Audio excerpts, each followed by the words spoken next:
Why, hello there, ladies and gentlemen. It's another edition. That was a weird intro of the Midweek War for this week.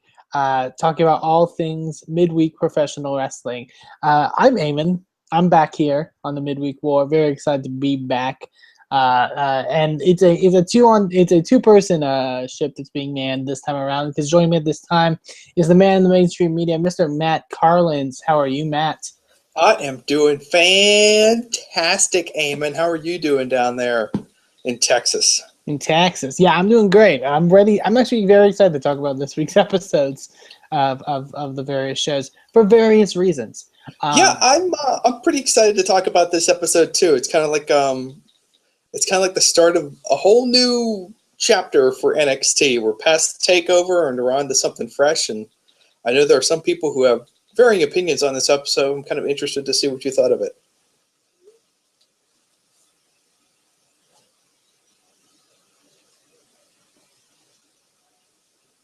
Eamon seems a bit frozen. Let's see if he catches up with us here in a second.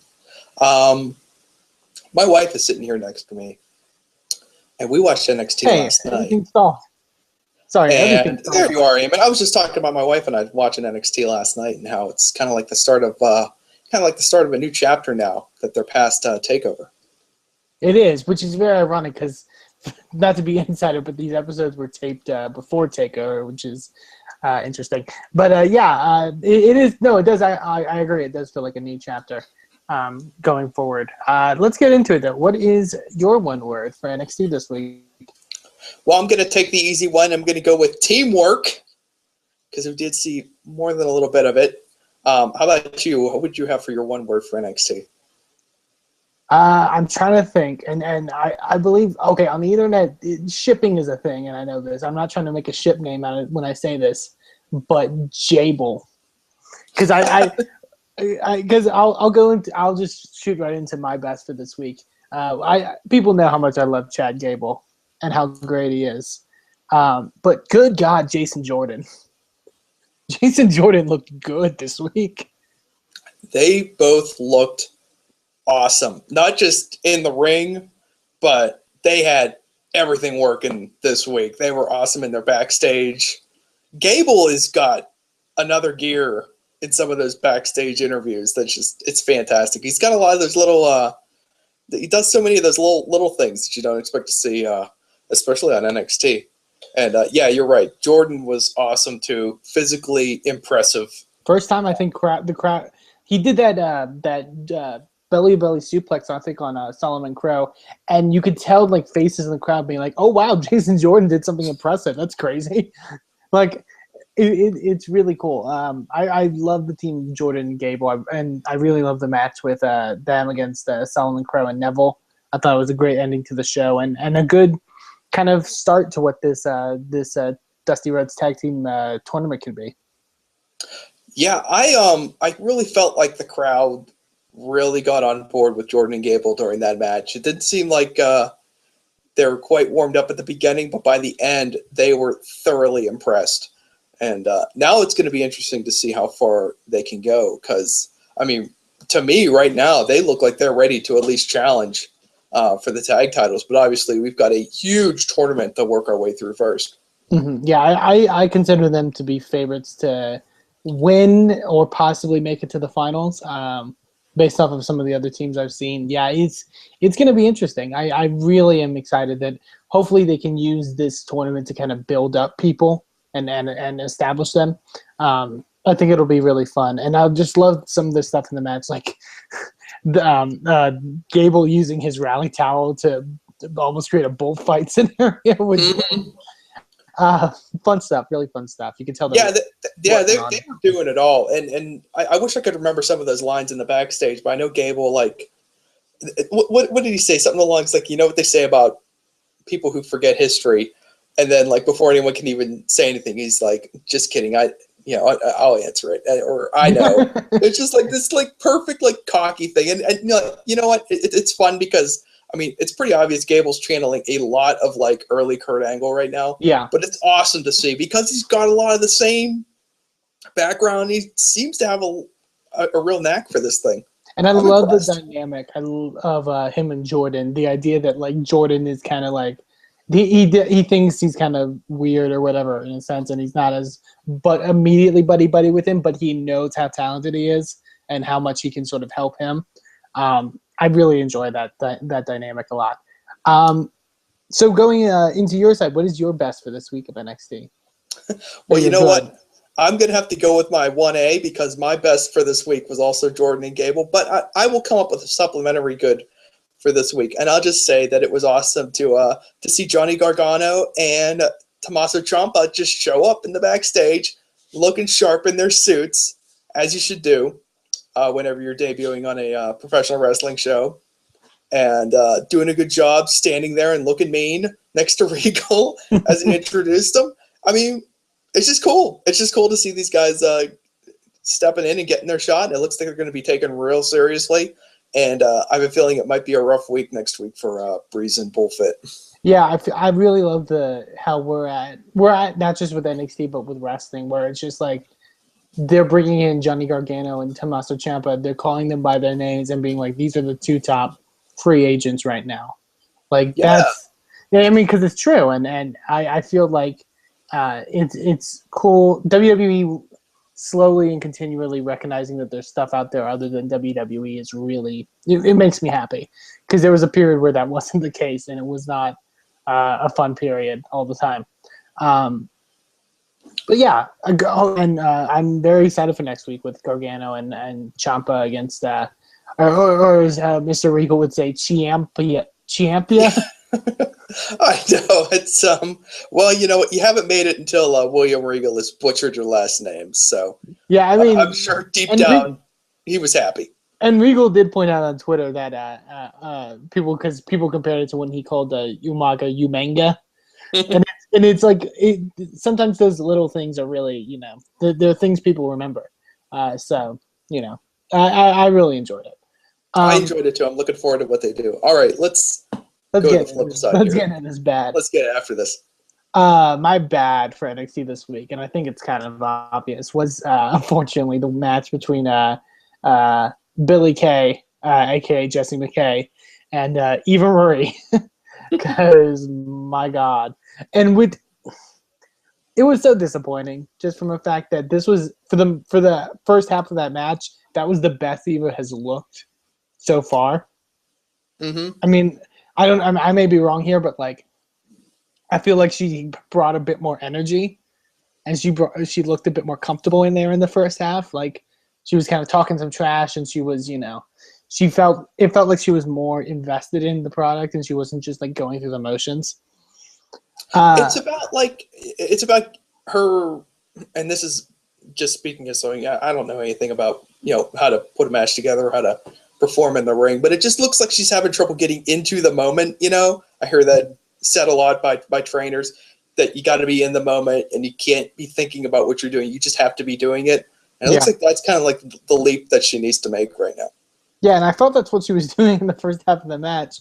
And then Billy Kay went for a cover, and Eva Marie did not kick out whatsoever. Well, in all fairness, geez, oh man, what a rough couple of weeks for the girls. Like last week we had just an ugly situation where Emma inadvertently pinned Becky Lynch, and this week we've got Eva Marie trying to forgetting to kick out. I feel like I look, because like I said before, this was taped before the actual takeover special, so I feel like this was a case of Drake Younger realizing what happened in the Eva Marie match and realizing, okay, I gotta count to 3 no matter what. Like because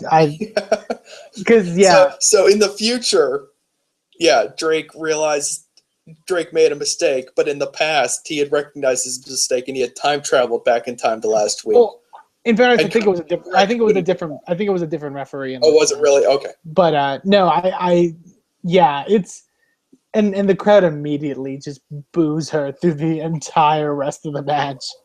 That was about as hard on someone as I've seen the Full Sail crowd get. Isn't like, you know, oh, we're having fun, you know, being mean to you about how you can't wrestle. This was, no, we hate you right now. You are the worst. This was the you effed up chant, basically. And it's not typical. Full Sail is that nurturing, friendly environment, and they were not having any of it. I feel like a UFW chant would have been better in this scenario instead of just a sustained boo that lasted the rest of the match. Like, from the time until they transitioned to the next segment. Well, let me use this to get into my bad, because, Eamon, you and I are in lockstep on this episode of the Midweek War. And I also had the Eva Marie match as my bad, but I was being a little bit more forgiving, and I just feel like maybe Eva Marie needs better opponents. They're putting her in there in the ring with girls who don't have a lot of experience, on TV right now. And I feel like if they got her in there with someone like Blue Pants or Emma or something like that, maybe we'd see something a little bit better. But I don't know. It feels to me sometimes like Eva's just getting thrown into the deep end a little bit. I don't know if I completely agree with that, because I feel like Jessie McKay and Casey McIntosh are pretty reputable competitors. I mean, wrestling on TV is one thing, but I don't think Eva Marie has a problem with like the aspects of like wrestling on TV. Like, I think she knows her cues in that sense, but like from bell to bell, it's kind of where the problem lies, I feel. But yeah, going into the change for this week. This is an interesting one. I'm trying to think of a really good change. I can't seem to think of one. Well, while you're thinking, I'm gonna throw one out here real quick. Go ahead, because Let me tell you, very simple change. Look, they've got this tag team classic all set up. They have a bracket. It's gigantic. Just show me the bracket. Go through the bracket. Match by match. Show me the matches that are coming up. You showed me a bracket, and it's super small, and I can barely see what's in the distance. And obviously, at this point, if you go online, you can find out what the matches are and what's coming up. But going through those matches and saying next week it's these two matches, and then next week it's going to be these two matches, and kind of cycling through the bracket and letting people know, so you can anticipate the matches that are coming up, and you can start to anticipate the possible matches that are coming out of those first round results. That's part of the build. It's not a sin to kind of tell us what's going to happen in 2 or 3 weeks down the road. That's true. I do know that they did announce 2 matches for next week, I believe, which is obviously, as we mentioned, Johnny Gargano and Tommaso Ciampa against Tyler Breeze and Bull Dempsey, but also Finn Balor and Samoa Joe, which I think is being positioned to be kind of the dream team going into this, against the Lucha Dragons, which I think will be very interesting. I think there's some cool stuff going on. Yeah, like you said, I wish they would have showed the whole thing. I was able to pause it at one point on the network. I guess that's the benefit of having the network. I was able to pause it and kind of look through the brackets, and there's some interesting combinations there. I think there'll be some cool stuff going forward with this tag tournament. I like it. It's different. I'd like that it's kind of putting more emphasis on the tag teams, but it's also using this tournament to carry some like supplementary storylines. Yeah, they're definitely doing some stuff like that. Like I think the whole Baron Corbin Rhino tag team is just being used to build to another dust up between those two, whenever that inevitably happens. And I like them they're bringing back old teams. They're introducing new teams. I was pretty fired up seeing the Ascension this week, to be honest with you. They just looked like they came out and it looked like they had found. Yeah, I mean, that's part of being in front of the Full Sail crowd is, they are obviously gonna encourage the Ascension, but it just felt like the Ascension felt like the Ascension again, instead of the poor Ascension that we've seen on the main roster for so long. And as you mentioned that, I actually just came up with my change for this week. This is what I like. This episode of NXT was pretty good, but it's what I like to call the night of weird edits. I don't know if you caught it at all. There was a weird edit in the middle of the Ascension Rhino Baron Corbin match where, like, I think it's when Victor gets his shoulder thrown into the turnbuckle post, and then like everything stops and like they're just cutting to still shots of like everyone in the ring, and they cut to one of the Ascension, but you can see that Dasha Fuentes, who's the ring announcer, is like speaking on the microphone clearly, but you can't hear anything, and everyone's like kind of confused. And then like they kind of just cut in, and Connor runs in, and the match continues, and it's like, what's going on, guys? That's interesting. That's a good catch by you. I didn't really catch that moment, but Yeah, and there was another weird one during the Apollo Crews match where they it's clear Dasha Fuentes is announcing his opponent, like giving him the jobber kind of announcement, but like you can't hear her at all. But the guy still does like the classic like jobber like point to the hard cam kind of thing. Hey. Good times. Let's see. Is there anything else we missed? What did you think of your girl Blue Pants versus Alexa Bliss? I enjoyed that match. I've said it before, but I love the new Alexa Bliss. She really has, I feel like the gimmick that she had before was kind of okay. You can only go so far with it, and being a heel has allowed her to sort of elevate her acting ability, which I think she's done really great at. I really did enjoy that match, and I feel like the go-to feud right now is for Bayley to defend against Emma coming up, but I do hope Alexa Bliss gets thrown in that mix eventually for the title, because I feel like she deserves it. Yeah, I think she's definitely getting close to it, and a lot of people have pointed this out since Alexa Bliss went to the dark side. But yeah, her facial expressions are off the page. She's just doing a great job. She's a lot of fun, and she's got those cool arm things now. Yeah, hand things, which I don't understand, but that's cool. You find something and you make it your own. So she's doing a good job. Yeah, definitely. I'm trying to think of anything else that happened on NXT this week. There was Apollo Crews wrestled again, as we mentioned before. I think he's being positioned pretty well going towards the future. Yeah, and just the stuff for the tag team title tournament, I'm very excited about. So everything looking pretty good for NXT going forward.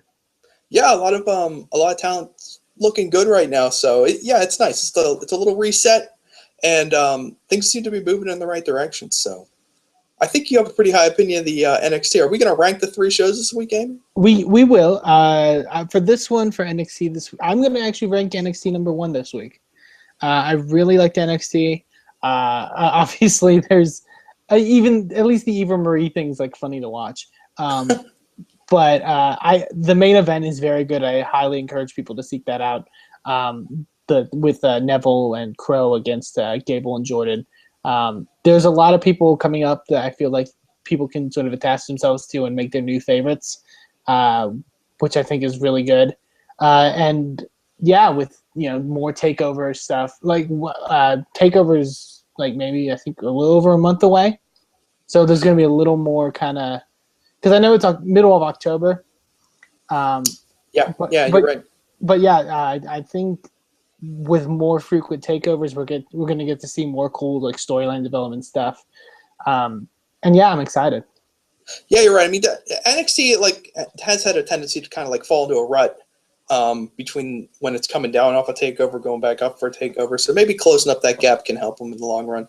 As always, you worry about oversaturation, but hey, for me, for this week, NXT number 1, and Jordan and Gable, you are rapidly climbing the ranks of personal favorite wrestlers in my heart. Yes, indeed. So keep up the good work, boys. So definitely, yeah, and that's this is the 1/3 of the midweek war for this week. We're of course going to be doing Ring of Honor and TNA. So if you're into our thoughts on that, please stay tuned. You can find us on Twitter at Mayhem Show, and every Tuesday night at live.sorgatronmedia.com for the Wrestling Mayhem Show, Indie Mayhem Show, and various other shows in the Sorgatron Media network. I am Eamon Payton. You can find me on Twitter at Eamon2, please. Matt Carlins, where can they find you? Go find me at Mainstream Matt with 1 T. And you too will get to enjoy what my wife has to say about some of your favorite midweek wrestling shows. Oh, yes, indeed. You should definitely seek that out, ladies and gentlemen, because it's very entertaining.